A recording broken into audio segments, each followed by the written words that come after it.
Little boy walked up to 15 bikers and begged them to arrest him immediately. The Devil's Disciples Motorcycle Club was eating dinner when this skinny, bruised child appeared at their table. "Please arrest me right now," the boy pleaded. "I'm a criminal." Everyone was shocked. Big Tom, the club president, said, "What's your name, son?" "Marcus," the boy whispered. "Marcus, why do you want to be arrested?" "Because I stole something really bad and criminals go to jail."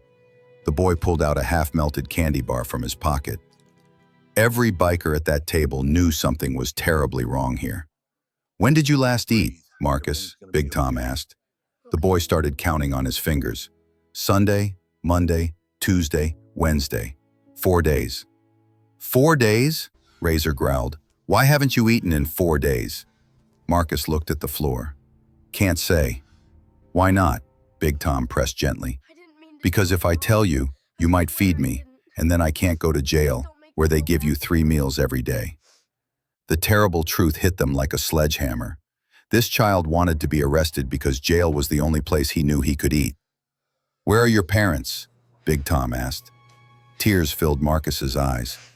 "My dad died in Afghanistan when I was 5. The bikers exchanged dark looks. "A Gold Star child, son of a fallen soldier." "What about your mom?" Razor asked carefully.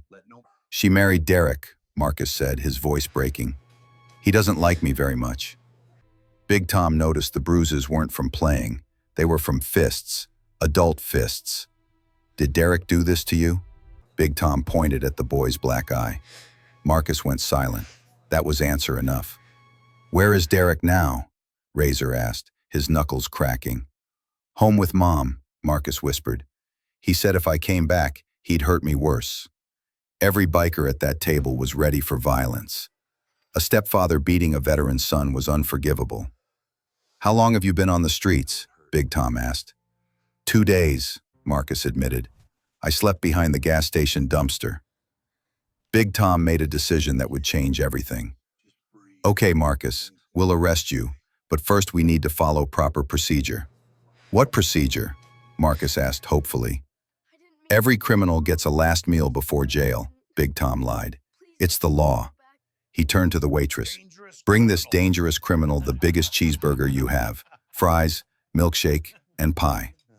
While Marcus devoured his food like a starving wolf, Big Tom made phone calls, lots of them. "Snake, I need information on a Derek who married a war widow with a son named Marcus." Within minutes, Snake had everything. Derek Thompson married Angela Williams 2 years ago. Her first husband was Sergeant Marcus Williams, killed in action in Kandahar. Address, 4827 Oak Street, about 10 minutes from here. Criminal record, 2 arrests for domestic violence with his ex-wife. Charges dropped both times. Big Tom's jaw clenched so hard his teeth hurt. This scumbag had a history of beating women, and now he was beating a soldier's son. Marcus looked up from his empty plate. "Am I going to jail now?" "Soon," Big Tom said. "But first we need to visit your house to get your things." Fear flashed across Marcus's face. "No, Derek will hurt you too." 15 bikers laughed at that idea. "Let him try," Razor said darkly. They rode to a small house with an American flag in the window, probably from when Marcus's father was alive. Marcus rode with Big Tom, wearing a huge helmet that made him look even smaller. Big Tom knocked on the door politely. A man answered, reeking of beer and cigarettes. "Yeah," Derek slurred. "We're returning Marcus," Big Tom said calmly. Derek's bloodshot eyes found Marcus hiding behind the bikers. That little brat finally came back. He reached for Marcus. Big Tom caught his wrist and squeezed until Derek yelped in pain. "Let's talk privately," Big Tom suggested, in a voice that wasn't a suggestion. Angela appeared in the doorway, and the bikers saw everything they needed to see. Black eye, bruised arms, the look of a beaten woman. "Marcus," she cried, reaching for her son. But Marcus backed away from his own mother. "You picked him over, Daddy," he said quietly. Those words shattered Angela completely. Derek tried to act tough. "Get off my property before I call the cops." "Please do," Big Tom said. "I'd love to explain how you've been beating a war widow and her 7-year-old son." Derek went pale. You can't prove anything. That's when Snake held up his phone, showing a recording of Marcus describing the beatings. Every detail, every date, every injury documented. Actually, we can prove everything, Snake said.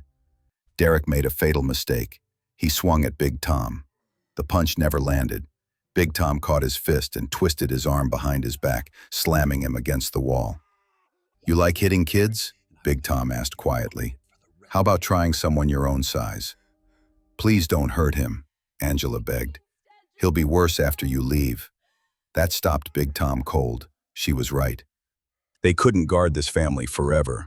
Pack your things, Big Tom told Angela. You and Marcus are leaving right now. I can't leave, Angela protested. I have nowhere to go. Yes, you do, said a new voice. Everyone turned to see a woman in military dress uniform with sergeant stripes. I'm Sergeant Lisa Martinez. I served with your husband in Afghanistan. Angela gasped. Marcus talked about you. He saved my life in Kandahar. Lisa said, I've been looking for his family for 2 years. She looked at Derek with disgust.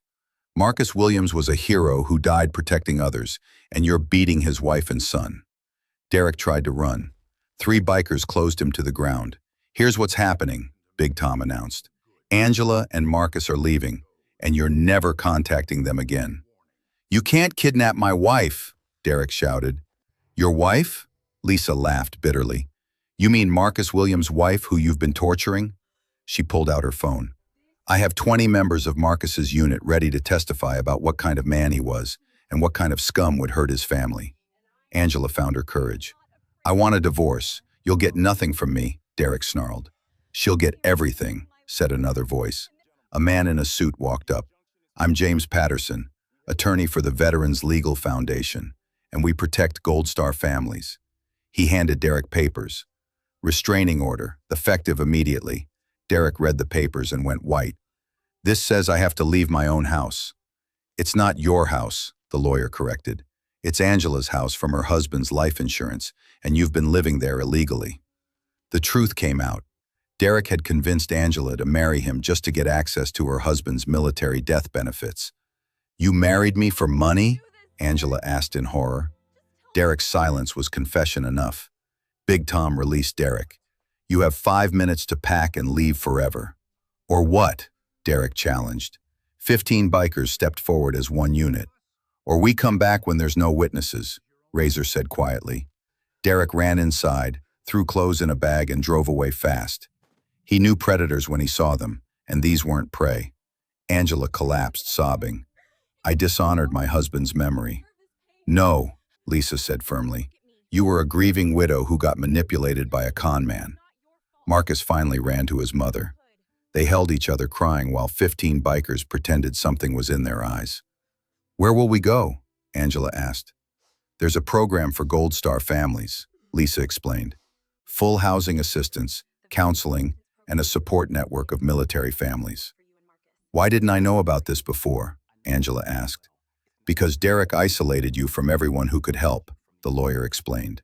Classic abuser tactic. Big Tom knelt beside Marcus.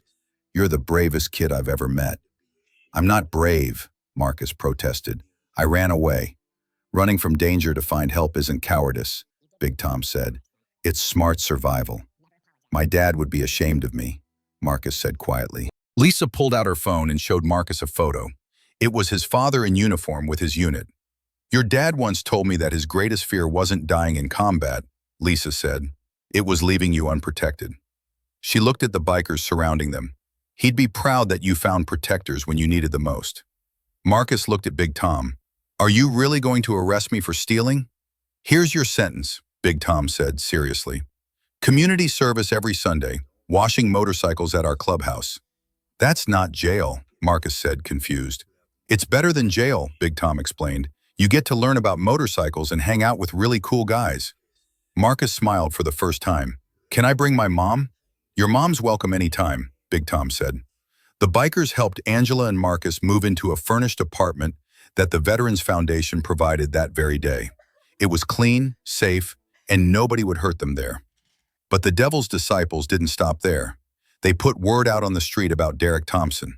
Every biker club in 3 states knew his name, his face, and what he'd done. He couldn't show his face anywhere without consequences. Marcus started his community service that Sunday. 30 bikers taught him about engines, honor, and how real men protect families instead of hurting them. Angela got counseling and slowly healed from the trauma. She joined a support group for Gold Star wives and found her strength again. 6 months later, at the Veterans Day parade, Marcus stood with his mother, watching the bikes roll by. Big Tom pulled up and handed Marcus something. It was his father's dog tags, which Derek had stolen and sold. "How did you find these?" Angela gasped. "We have our ways," Big Tom said simply. Marcus put them around his neck proudly. "My dad was a hero." "So are you," Big Tom said. "You saved yourself and your mom by being brave enough to ask for help." "Will Derek ever come back?" Marcus asked quietly. "Never," Razor promised. "We made sure of that." And they had. Derek Thompson was arrested 2 states away for fraud and domestic violence against another military widow. He got "I'm in prison because of the bikers." 15 years in prison where inmates don't treat woman beaters kindly. Marcus still washes bikes every Sunday. Not because he has to anymore, but because that's what you do for family. The family that chose him when he needed them most. The family that honored his fallen father by protecting his son. The devil's disciples didn't just save Marcus that night.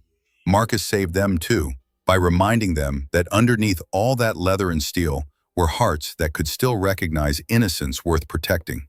That's what real brotherhood looks like. That's what bikers really do when children need heroes. They become them.